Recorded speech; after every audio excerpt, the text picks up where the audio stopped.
And we're back to talk politics with Molly Ball of The Atlantic Magazine. Plus, we're joined by Politico's one and only Mike Allen.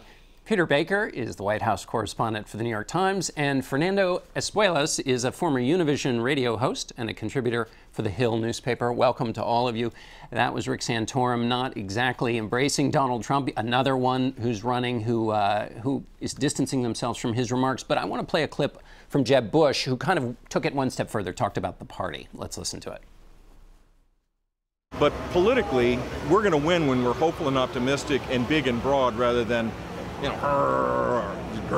just angry all the time. And this is an exaggerated form of that, and there is no tolerance for it. I wonder how that's going to look on the transcript. Fernando, is this a big problem for Republicans, or is this just one of those moments that will pass? I think it's a big problem because it plays into a larger narrative, which is that the Republican Party is hostile to Hispanics and Hispanic voters in particular.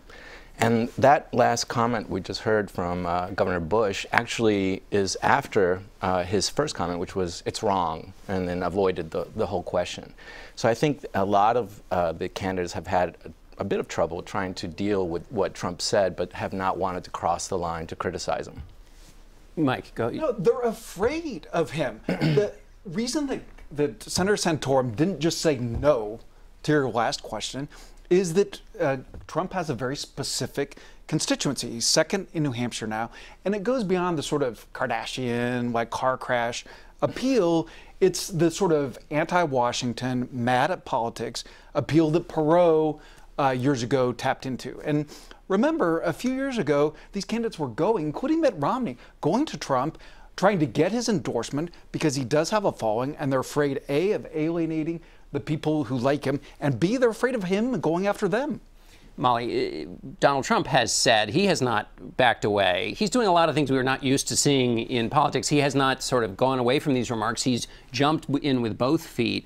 He's saying he's just telling a truth and that the rest of these Republicans are mealy-mouthed. Does he have somewhere to go with that? Is that... Well, there's obviously, like Mikey says, there's about 10–15% of the Republican base who believe that very, very passionately. And you see, I think the candidates are not just afraid of Trump, but they're sort of afraid of that segment of the base and its ability to get very passionate and to rise up, particularly over this issue of illegal immigration. You see, Jeb Bush, someone who said that he was going to run in a way that would be willing to lose the primary to win the general election, but it took him 2 weeks to respond to these comments by Donald Trump, and he seemed to sort of be hiding from it. This is someone who, also said that as someone who's married to a Mexican woman, whose children are Mexican American, he takes this personally. But I think a lot of Hispanic voters are going to wonder, why then did it take him so long to express that? And remember, just to give you a sense of the spectrum of the conversation, Jeb Bush was the one who a year ago said that people come to America because they do it for love. Right. So the other side of Donald Trump. Peter,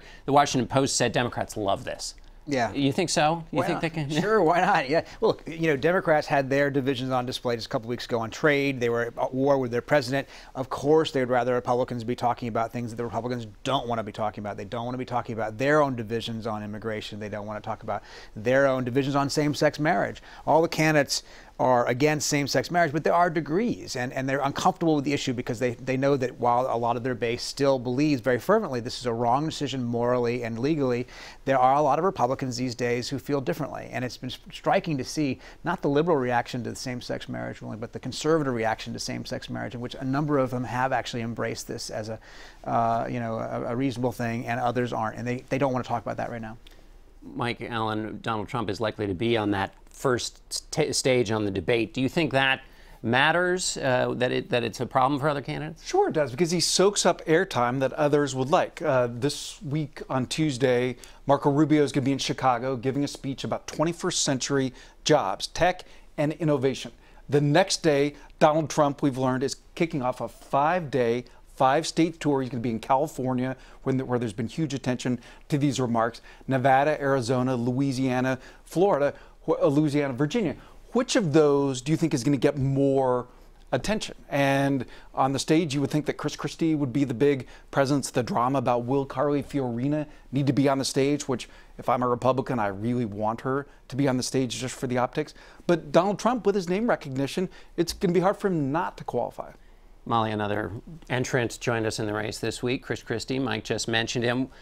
Where is he in the in this large group of people, the president said it was like the Hunger Games. Right. Where does he fit in the panoply? He seems to be near the basement at this point, and he's looking to New Hampshire as his only chance to redeem himself. He's doing these small events, these town hall meetings, and he's, as you said before, running on this sort of straight talk idea. But if you have to say it about yourself, you got to wonder. The other problem for him is that New Hampshire is the window for a lot of candidates. It's Jeb Bush's only hope. If John Kasich is going to get any kind of lift, it's going to be through New Hampshire. So it's a crowded field there in New Hampshire, and I think that Christie faces the same problem Rick Perry does, where there's just a plausibility hurdle for him with a lot of voters because he's been so damaged, because they're inclined not to trust him. No matter how much they like him in person, they're going to wonder if he's their first choice. The path for him is it's a very fluid field right now. Nobody's very strongly for, at least not large segments of the Republican